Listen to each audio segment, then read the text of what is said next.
Thank you very much, Kevin. That was a real surprise. David said there was a surprise person introducing me, and I would never have guessed you, Kevin, so thank you. And it's nice to hear that Speakeasy is still alive and well, having Zoom and support groups throughout Australia. I want to talk about my experiences and also throw out a challenge to the people on the call tonight. From a young child, I had years of continuous treatment for stuttering that extended into my adult years. I attended several smooth speech intensive programs and many Maguire courses. The results were always great success in the short term, but transferring that success to the real world was a problem. Nothing new there. I'm sure we've all struggled with that key issue, the biggest hurdle in overcoming stuttering. My remarks tonight are aimed at people who continue to struggle and keep coming back to courses and therapy and fail to make lasting improvements in their speech. Of course, ongoing support and coaching may help improve their speech and quality of life, very valuable for those who need it. However, is there a more permanent way forward? Why, immediately after an intensive course, success is high, only to drop away with time? There is more to stuttering than stuttering. Changes in other areas of our lives is required. My 13 years as Regional Director of the Maguire program reinforced my belief that stuttering wasn't so much a problem with speech, but more about changing those limiting attitudes, perceptions, beliefs, and habits that support our stuttering behaviour. To overcome stuttering is a process of continuous improvement that requires bravery, hard work, and persistence. I looked at people who had great success, and I personally know 20 or 30 of these people throughout the world. Some are on the call tonight. What did they do? They changed how they think, feel, and act. Wayne Dyer said, "If you change the way you look at things, the things you look at change." First thing I'd talk about is ownership. Be accountable to self, not a speech therapist, partner, whoever. Eliminate the victim mentality. Stop blaming mum or a school teacher. I know for 20 years I blamed my mother until I was able to forgive her for various things. These successful people, they stopped the fear of stuttering, controlling their thoughts and actions. They advertise, they did disclosures, they use the voluntary stuttering to expose the elephant in the room. Part of the reason we stutter is we're trying to be fluent, trying to hide the fact that we stutter. People who are successful, they're generous with themselves and allow mistakes to be made without self-judgment. They set goals, follow through with courage, and never give up. They believe they deserve success. Change limiting beliefs by having a go with bravery, hard work, and persistence. They challenge themselves by joining Toastmasters and seek out speaking situations. They don't seek perfection, focus on intentions rather than expectations. If you go into a lunch counter and you want a ham salad roll but hold the pickles and you walk out of the shop with that, you've been successful. You may not have been completely fluent, but you didn't opt out by taking a pre-made sandwich off the counter. So focus on intentions rather than the expectation that you'll be a perfect speaker It's often not the case. They do whatever it takes. Tony Robbins said, if you always do what you've always done, you'll always get what you've always got. So change is necessary. My big one, and what worked for me, I formed a habit of saying a big yes to all speaking situations, and I go out of my way to create more speaking situations, like sitting next to a stranger on the train and have a chat, having a talk with the guy in the checkout at Woolworths, just seeking out opportunities to speak. They defined a compelling reason to change. This will provide motivation to move past self-limiting beliefs. This is a big one with me. Drop the preoccupation on fluency. I know we all want to be fluent. That's why we work hard and go to therapy. The problem with that, if the focus is on fluency, you spend your time trying to be fluent, trying not to stutter. And in my experience, that's always unsuccessful. Rather, focus on being an effective communicator, eloquent speech, phrasing, pausing, eye contact, body language, mirroring with the other person, listening, turn taking, taking turns of speaking. Expand comfort zone. That's the way we grow as people, by expanding our comfort zone. Be brave. James Conant said, like the tortoise, you can only move forward when you stick your neck out. And I think that describes it really well. When we achieve something that we previously thought impossible, it causes us to reconsider our limiting beliefs. We grow as people. Our self-esteem and confidence grow, which has a positive effect on our speech. And we're all different, of course, but I know for myself, my speech was all around how confident I was feeling and my level of self-esteem.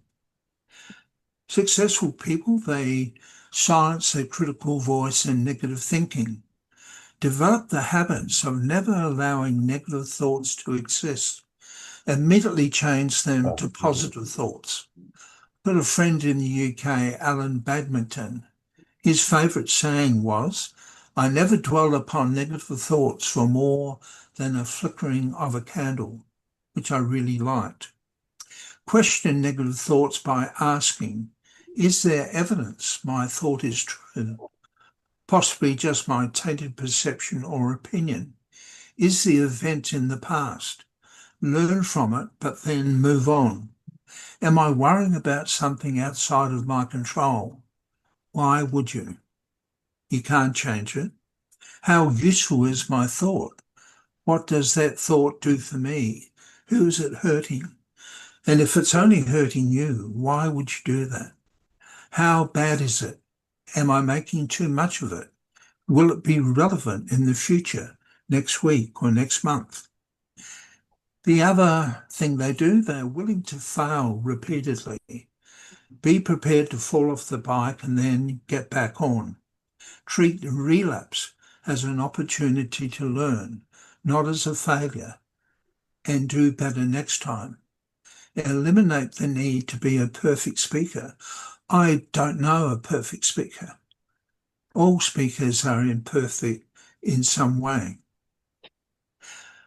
Often the process is 3 steps forward, 2 steps backward, 3 steps forward, a slow but gradual improvement.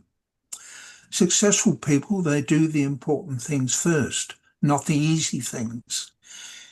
In the short term, attention to our speech must be a daily activity.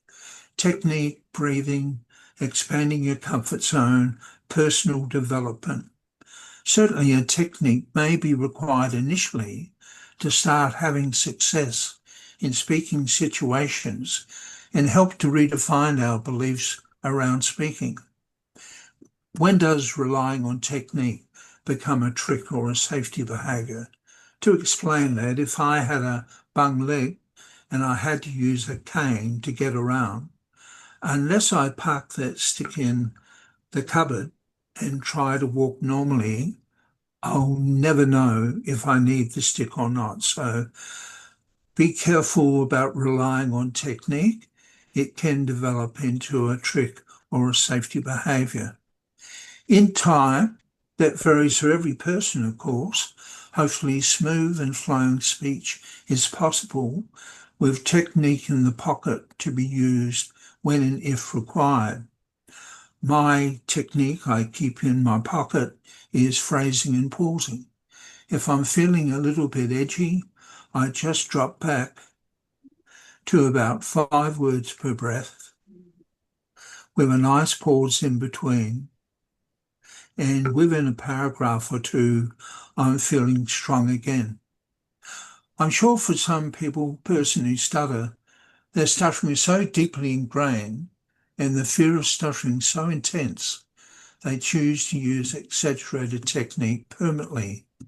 For them, that choice might be quite justified. Or, I'm happy with 90%. I have a life to live. I don't have time to strive for that final 10%. Other people have chosen to stutter freely with the attitude, I don't have to change. This is my way of speaking. The rest of the world has to change. This approach may reduce the fear and avoidance and result in better speech. The reality is the world is very slow to change. People are still being overlooked for jobs or in relationships because they stutter. That's the reality of it. We all choose the path for us as individuals, and there is no right or wrong, simply different. They get clear on what they want and who they want to be, and then take daily action to get there. They take consistent daily action to move forward. Example, go to the shopping centre and talk to 50 strangers. That something is so beneficial. They never let their current limitations stop them from seeing a better future. People who stutter, who struggle with their speech, allow the fear of stuttering and being judged to impose limitation on their lives. You've probably all heard of the book Feel the Fear and Do It Anyway by Dr. Susan Jeffers. What's the worst that can happen, really? In summary, changing our speech for the better requires changes in other areas of our lives. Changing those limiting attitudes, perceptions, beliefs, and habits that support our stuttering behaviour, a process of continuous improvement. My challenge to everyone on this call, take action. Think of one feared speaking situation you may have been avoiding. During the next week, be brave and do this task with a great smile and killer eye contact, not expecting perfection. The first step to an improved you. So that's my delivery, and I would expect the breakout groups would talk about the things that are limiting your progress. And I must say, there are people within this group who are very happy where they're at and quite happy to carry on the way they're going. My comments were directed at people who still think they can improve and what they can do to further that improvement. Takes bravery, hard work, and a lot of persistence. But anything worth doing is putting in the effort. Anything worth having is usually not easy. So I hope that stimulated some conversation, but I'd ask you, is there one thing that you're fearing to do that you'd like to do next week? And that's all about expanding our comfort zone. And by doing that, we start to get different beliefs about our communication. Don't seek for fluency, seek for eloquent, effective communication. That's the target. And I've met so many people whose lives have been changed by just focusing on communication rather than fluency. So, David, that's all I've got to start the proceedings. Oh, No. no pressure. No. I really enjoyed talking to the other guys in the group. We had people from all around the country and even all around the world with us and all of us were not the same age, which was very nice as well. It was just interesting to hear everyone's perspective on Jeff's speech. Um, in particular, I really liked hearing from Neil, who's been a long-term, I think the word he used was disciple of the Maguire program. It was interesting to hear him talk about it. And yeah, good. Well done. I'll now call on Rowan for his 1 minute, or pick somebody else to summarise your little group, please, Rowan. Right. With our little group, I think we all agreed that it was probably the best slogan of all was along the lines that if you don't challenge yourself, then your comfort zone becomes smaller. And there was also a thought, which goes a little bit contrary to what was said by Jeff, that if you do get the technique more or less working and you're able to achieve a reasonable level of fluency purely through the technique, then by definition, all of the psychological baggage that goes along with stuttering tends to dissipate. Okay. Thanks, Rowan. Yep. Good thoughts there, Rowan. Would Annette like to say a few words from Western Australia? I'm very pleased to have her here. She's still here or not? Yes. Yes, can you hear me? Yes, hang on. Let me get you in the spotlight.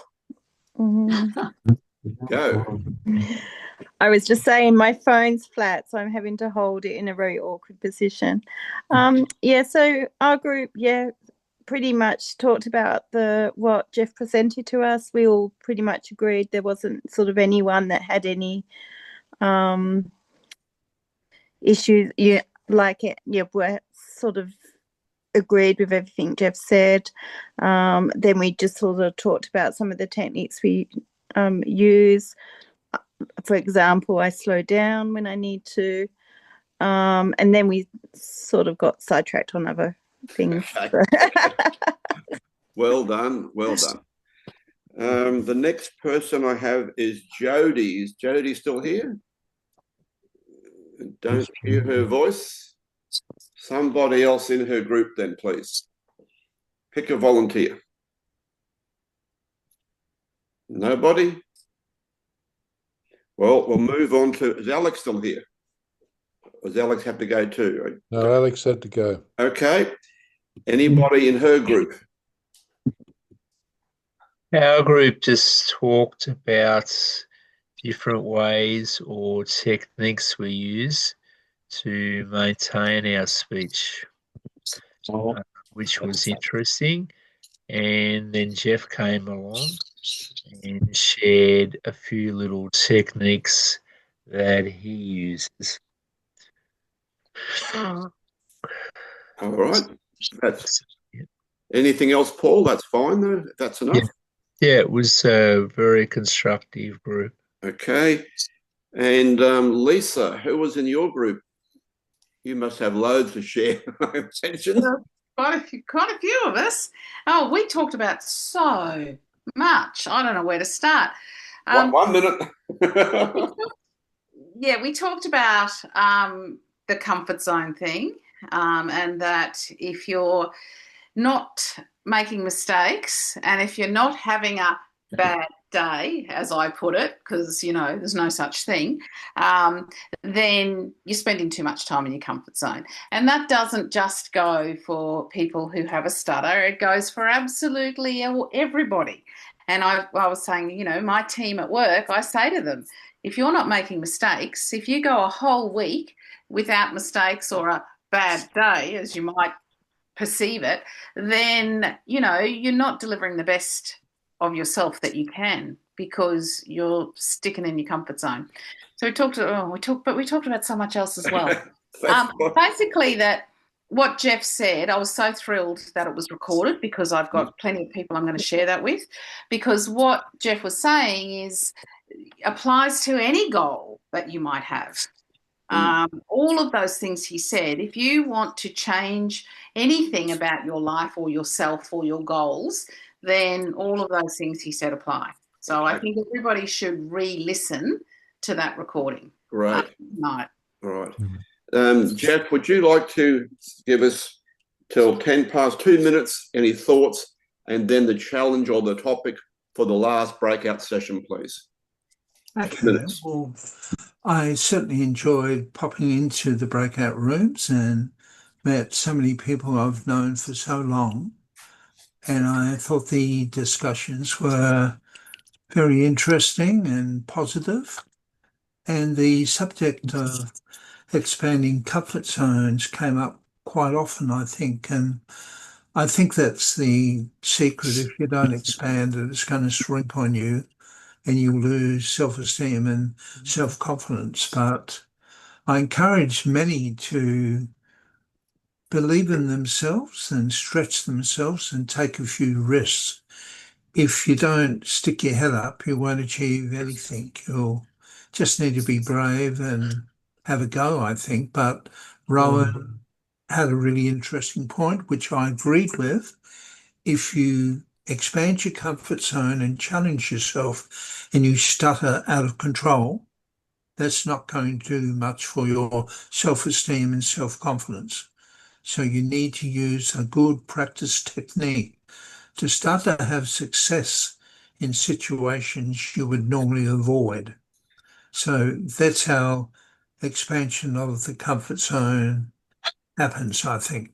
So the challenge that I'd like to present to each room I've mentioned before, what are you going to do next week to overcome one feared speaking situation you may have?